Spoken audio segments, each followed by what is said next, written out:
He took a step within the room, and Abigail followed behind him a safe distance, using his body as a shield.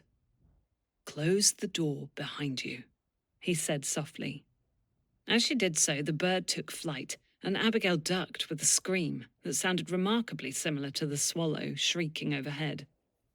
She backed up against the closed door. Captain Kendrick snatched the blanket and a pillow from the cot before moving to her side. "The bird is mad," she spat out. "Here," he said, extending the pillow to her with a look of amusement. "Use this to keep him to one side of the room. I'll see if I cannot capture him with the blanket." Slowly, they approached the bird, flapping frantically against the wall. The horses breathed heavily in the icy air, and the cart holding the Theosians left deep tracks in the thickening snow. They were approaching the dragon's lair, and Braivos was waiting. Deserted and crumbling watchtowers came into view, flanking the frozen hunt, high on either side of them.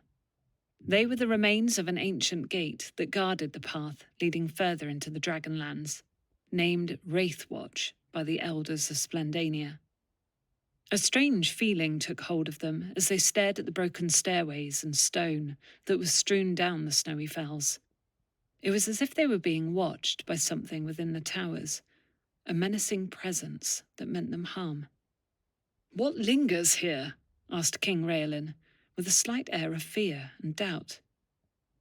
"They say a horde of foe fairies took charge of these ruins," began Sir Hamelin quietly. The hubbub of the gardens was replaced by a low-pitched hum from over the east cliff, followed by the roar of 20 German bombers bearing down on the centre of town, so low that the pilots' faces were clearly visible.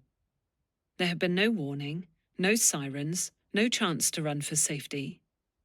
The marauders scattered their bombs across the town and strafed the gardens with machine gun fire. The planes banked and turned, lining up for a second assault as they headed back out to sea, leaving a scene of intense devastation in their wake. The brutal attack was all over in 60 seconds.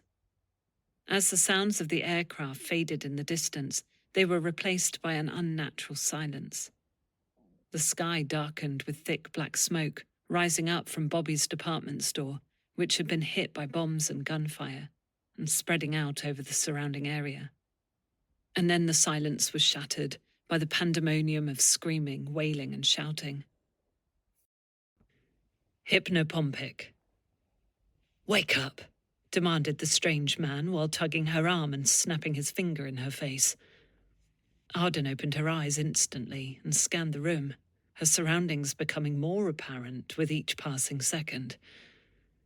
The room was completely white, besides the colourful floating holographic monitors that passed her vision. Looking down at her wrists and ankles, a neon blue gel-like substance kept her glued to the chair.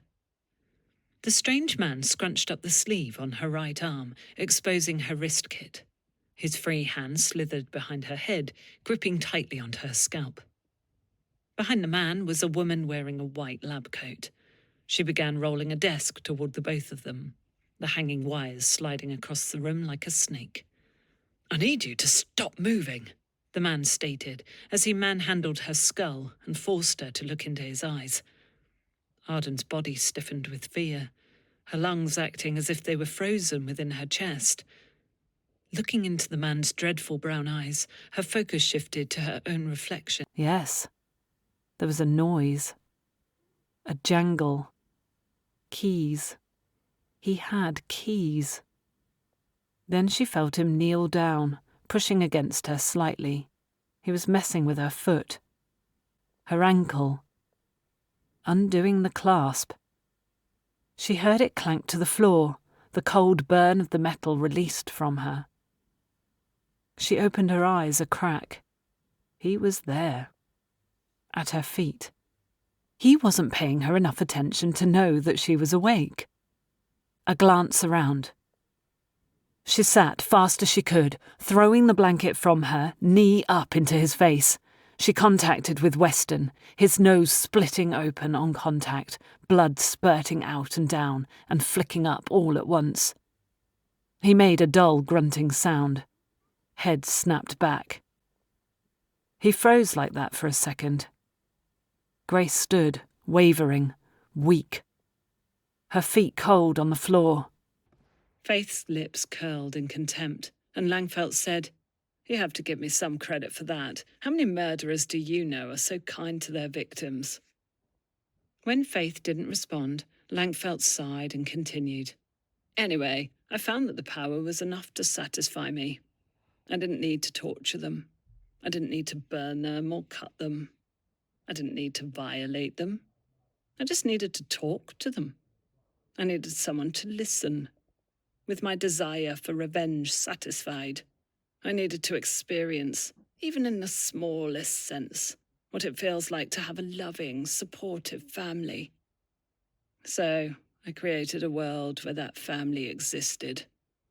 I gave them personalities that, while similar to their actual personalities, weren't so cruel. Dad became a gruff curmudgeon instead of cold and loveless. Mum became a gossip and a busybody instead of ruthlessly judgmental. Elisa became a bimbo instead of a bitch, and my brother became an annoying but lovable alpha instead of a sadistic jerk." Separation pain, sorrow, and longing. Acute grief typically includes painful yearning for your deceased loved one. You have excruciating loneliness for the person who died and for the unique relationship that has been lost. Your loss brings deep sorrow, with strong feelings of separation, sadness, and anguish. You ache and feel deprived. The intensity of these reactions might surprise and shock you.